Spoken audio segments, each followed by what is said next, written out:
देवता कौन होते हैं, इसको स्पष्ट करते हुए पूज्य स्वामी राम सुखदास जी कहते हैं, मनुष्यों के पृथ्वी तत्व प्रधान शरीरों की अपेक्षा देवताओं के शरीर तेजस तत्व प्रधान दिव्य और शुद्ध होते हैं।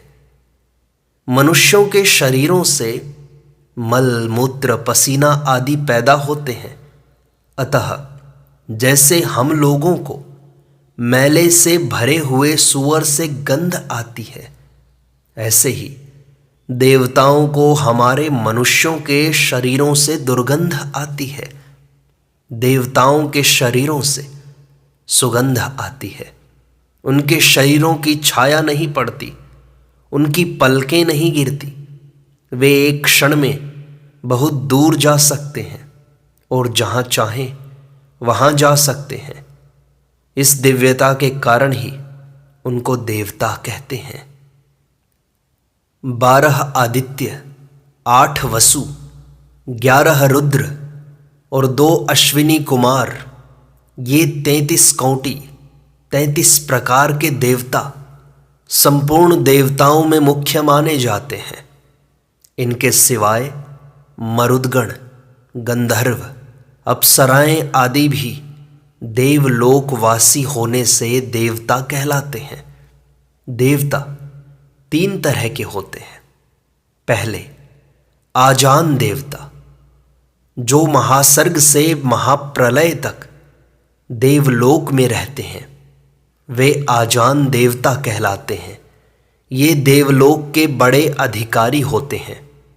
उनके भी 2 भेद होते हैं। पहले ईश्वर कोटि के देवता शिव, शक्ति, गणेश, सूर्य और विष्णु, ये 5 ईश्वर भी हैं और देवता भी। इन 5 के अलग अलग संप्रदाय चलते हैं। शिवजी के शैव, शक्ति के शाक्त, गणपति के गाणपत, सूर्य के सौर और विष्णु के वैष्णव कहलाते हैं। इन 5 में एक ईश्वर होता है तो अन्य 4 देवता होते हैं। वास्तव में ये 5 ईश्वर कोटि के ही हैं।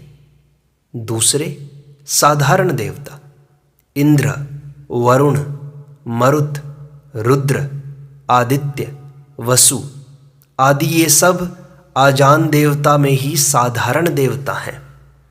दूसरे हैं मर्त्य देवता, जो मनुष्य मृत्यु लोक में यज्ञ आदि करके स्वर्ग आदि लोकों को प्राप्त करते हैं, वे मर्त्य देवता कहलाते हैं। ये अपने पुण्यों के बल पर वहाँ रहते हैं और पुण्य क्षीण होने पर फिर मृत्यु लोक में लौट आते हैं। तीसरे हैं अधिष्ठात्री देवता। सृष्टि की प्रत्येक वस्तु का एक मालिक होता है, जिसे अधिष्ठात्री देवता कहते हैं। नक्षत्र, तिथि, वार, महीना, वर्ष, युग, चंद्र, सूर्य, समुद्र, पृथ्वी, जल, वायु, तेज, आकाश, शरीर, इंद्रियां, मन, बुद्धि इत्यादि सृष्टि की मुख्य मुख्य वस्तुओं के अधिष्ठात्री देवता आजान देवता बनते हैं और कुआं, वृक्ष आदि साधारण वस्तुओं के अधिष्ठात्री देवता मर्त्य देवता बनते हैं। एक साधक ने महाराज जी से फिर प्रश्न पूछा कि महाराज जी, जीवों को अधिष्ठात्री देवता कौन बनाता है? तब महाराज जी कहते हैं, भगवान ने ब्रह्मा जी को सृष्टि रचना का अधिकार दिया है, अतः ब्रह्मा जी के बनाए हुए नियम के अनुसार अधिष्ठात्री देवता स्वतः बनते रहते हैं। जैसे यहाँ किसी को किसी पद पर नियुक्त करते हैं तो उसको उस पद के अनुसार सीमित अधिकार दिया जाता है, ऐसे ही पुण्यों के फलस्वरूप जो जीव अधिष्ठात्री देवता बनते हैं, उनको उस विषय में सीमित अधिकार मिलता है। महाराज जी, ये अधिष्ठात्री देवता क्या काम करते हैं? ये अपने अधीन वस्तु की रक्षा करते हैं।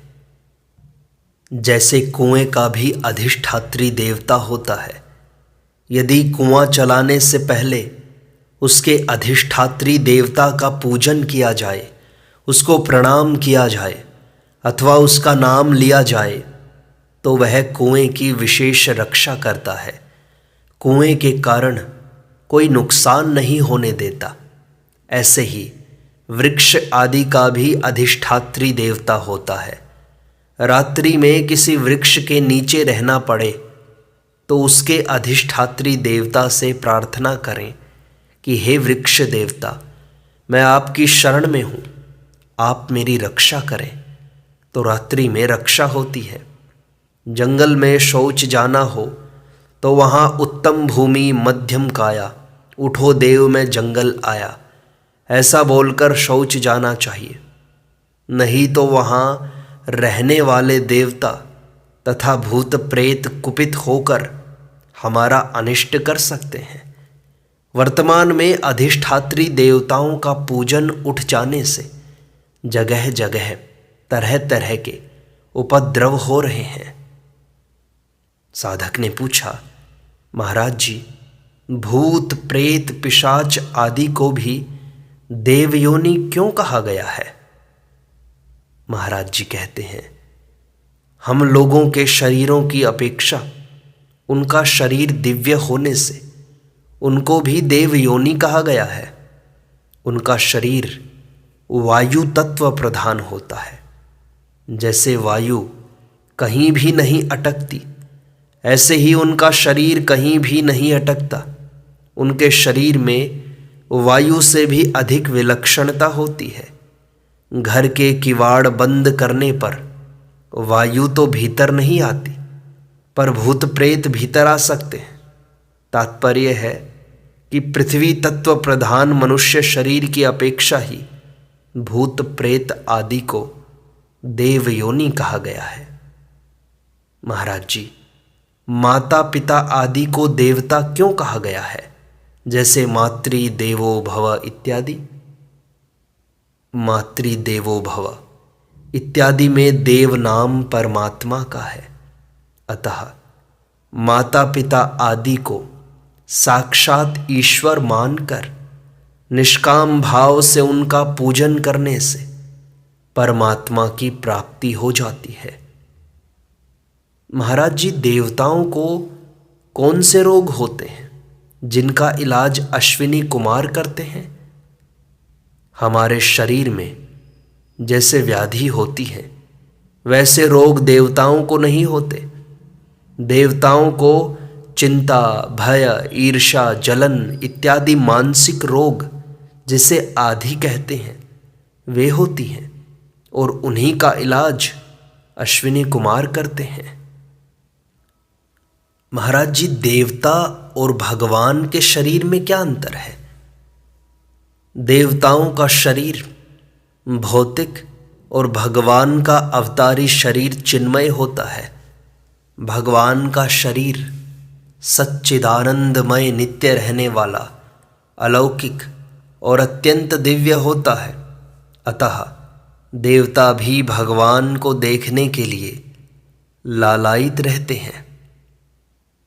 महाराज जी, देवलोक और भगवान के लोक में क्या अंतर है?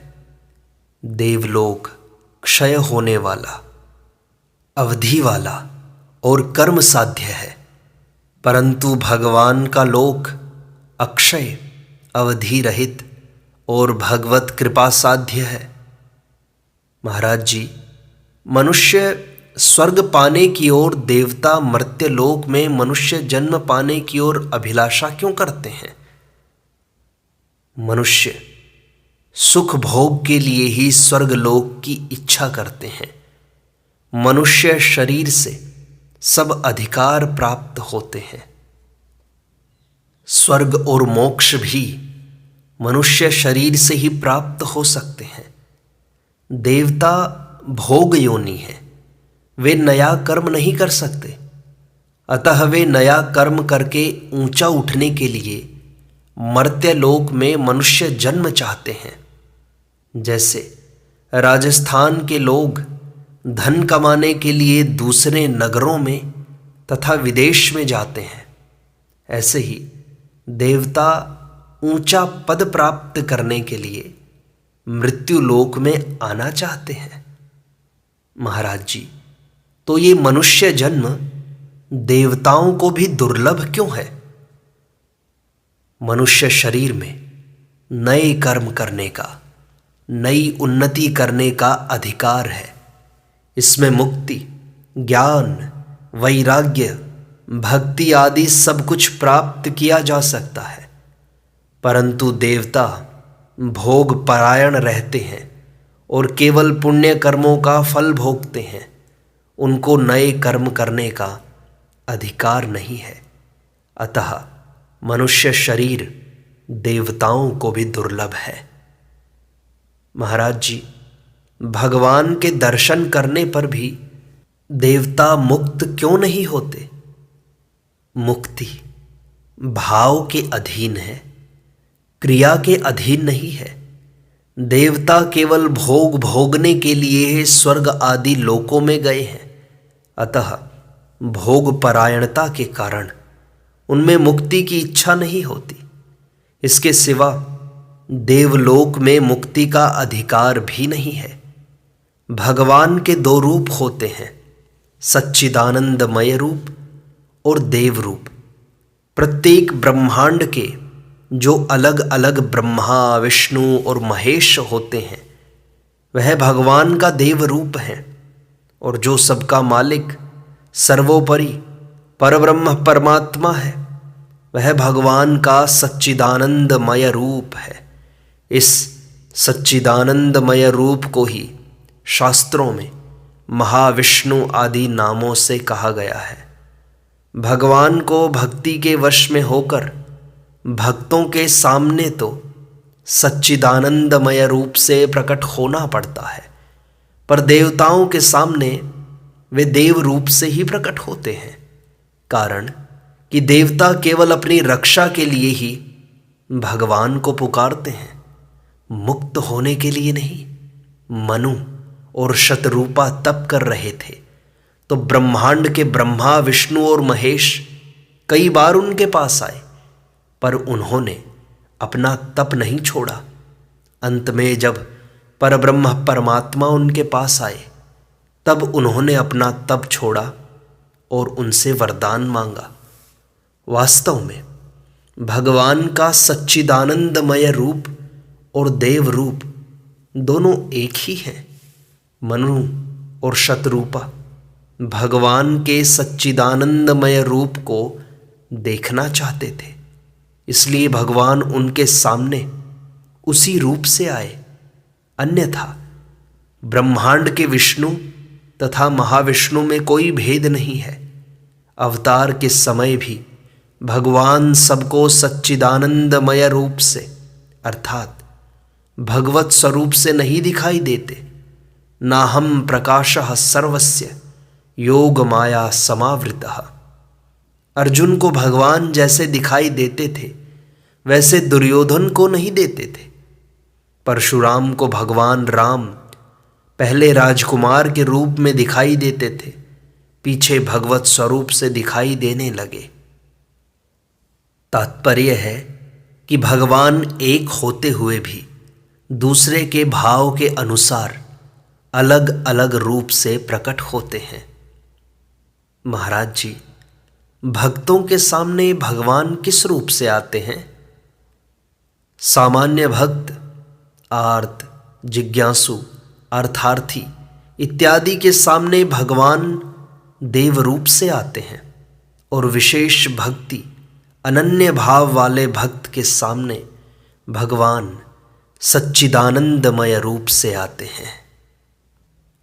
परंतु भक्त उन दोनों रूपों को अलग अलग नहीं जान सकता। यदि भगवान जना दें तभी वह जान सकता है। वास्तव में देखा जाए तो दोनों रूपों में तत्व से कोई भेद नहीं है, केवल अधिकार में भेद है। भगवान देव रूप में सीमित शक्ति से प्रकट होते हैं और सच्चिदानंदमय रूप में असीम शक्ति से। प्रश्न किया, यज्ञ आदि करने से देवताओं की पुष्टि होती है और यज्ञ आदि न करने से वे क्षीण हो जाते हैं। महाराज जी, इसका क्या तात्पर्य है? स्वामी जी ने कहा, जैसे वृक्ष लता आदि में स्वाभाविक ही फल फूल लगते हैं, परंतु यदि उनको खाद और पानी दिया जाए तो उनमें फल फूल विशेषता से लगते हैं, ऐसे ही शास्त्र विधि के अनुसार देवताओं के लिए यज्ञ आदि अनुष्ठान करने से देवताओं को खुराक मिलती है, जिससे वे पुष्ट होते हैं और उनको बल मिलता है, सुख मिलता है। परंतु यज्ञ आदि न करने से उनको विशेष बल शक्ति नहीं मिलती। यज्ञ आदि न करने से मर्त्य देवताओं की शक्ति तो क्षीण होती ही है, आजान देवताओं में जो कार्य करने की क्षमता होती है उसमें भी कमी आती है। उस कमी के कारण ही संसार में अनावृष्टि, अतिवृष्टि इत्यादि उपद्रव होने लगते हैं। महाराज जी, क्या देवोपासना सबके लिए आवश्यक है क्या? जैसे प्राणी मात्र को ईश्वर का स्वरूप मानकर आदर सत्कार करना चाहिए, ऐसे ही देवताओं को ईश्वर का स्वरूप मानकर उनकी तिथि के अनुसार उनका पूजन करना गृहस्थ और वानप्रस्थ के लिए आवश्यक है। परंतु उनका पूजन कोई भी कामना न रखकर केवल भगवान और शास्त्र की आज्ञा मानकर ही किया जाना चाहिए। महाराज जी, देवताओं की उपासना करने से लाभ क्या है? निष्काम भाव से देवताओं का पूजन करने से अंतःकरण की शुद्धि होती है और वे देवता यज्ञ की सामग्री भी देते हैं। उस सामग्री का सदुपयोग करके मनुष्य मनोभिलाषित वस्तु की प्राप्ति कर सकते हैं। महाराज जी, क्या देवताओं की उपासना करने से मुक्ति हो सकती है क्या? देवताओं को भगवान का स्वरूप समझकर निष्काम भाव से उपासना करने से मुक्ति हो सकती है। मृत्यु लोक में भी पुत्र माता पिता को, पत्नी पति को ईश्वर मानकर उनकी निष्काम भाव से सेवा करे तो भगवत प्राप्ति हो सकती है। यदि संपूर्ण प्राणियों में ईश्वर भाव करके निष्काम भाव से केवल भगवत प्राप्ति के उद्देश्य से उनकी सेवा, आदर, पूजन किया जाए तो उसमें भी भगवत प्राप्ति की संभावना है। परंतु अगर सकाम भाव से देवोपासना की जाए तो उससे मुक्ति नहीं होगी। हाँ, देवताओं की उपासना से कामनाओं की पूर्ति हो जाएगी और उसका अधिक से अधिक फल यह होगा कि उन देवताओं के लोकों की प्राप्ति हो जाएगी।